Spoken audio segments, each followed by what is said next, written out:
Ready to kick up your keyboard game a notch?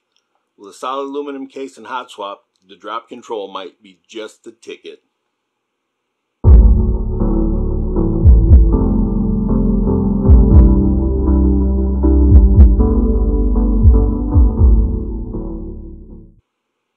I'm Craw. Thanks for dropping by the channel. If you're new here, thanks for stopping by. And if it's a return trip, thanks for coming back. Make sure you subscribe to the channel so you don't miss out on future content.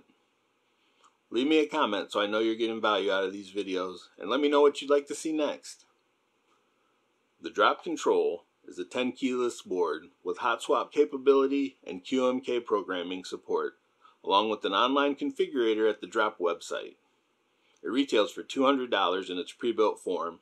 It's also available as a bare bones kit, and the case and PCB can be purchased separately to give you even more color options, or to allow you to switch to the high profile case in the future.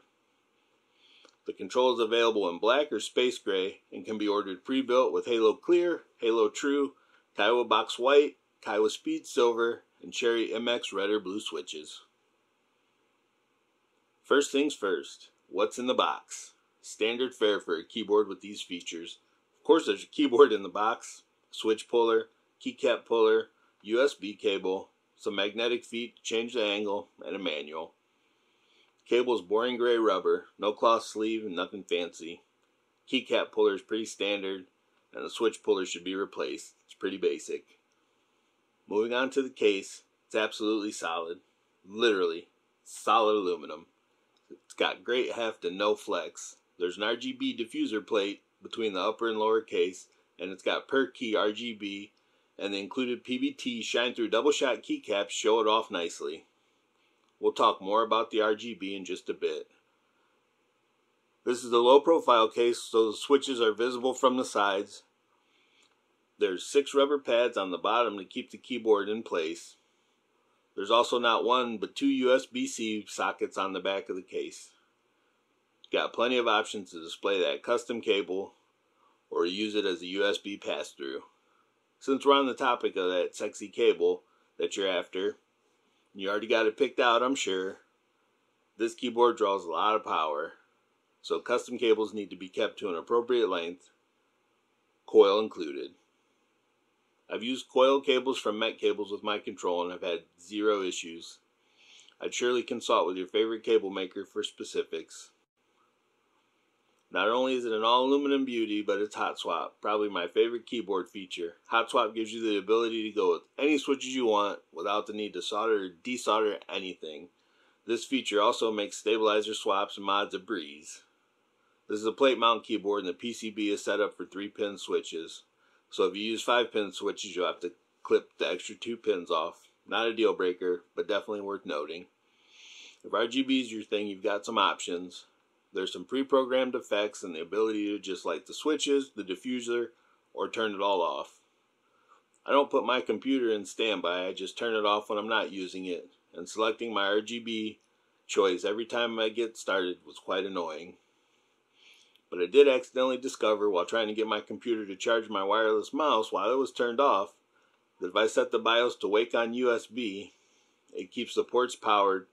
So now as long as the keyboard stays plugged in, I get the RGB settings I previously had, and my mouse stays charged. So that's awesome. If you want even more out of this keyboard, you can compile firmware with QMK or use the configurator at the Drop website. Either option requires a second keyboard to flash the firmware to your control, but it opens up the ability to create macros, layers, and add more RGB options. I've tinkered around with the configurator, but never flashed anything, as the keyboard does all I need right out of the box. But it's nice knowing it's there. You have unlimited programming available.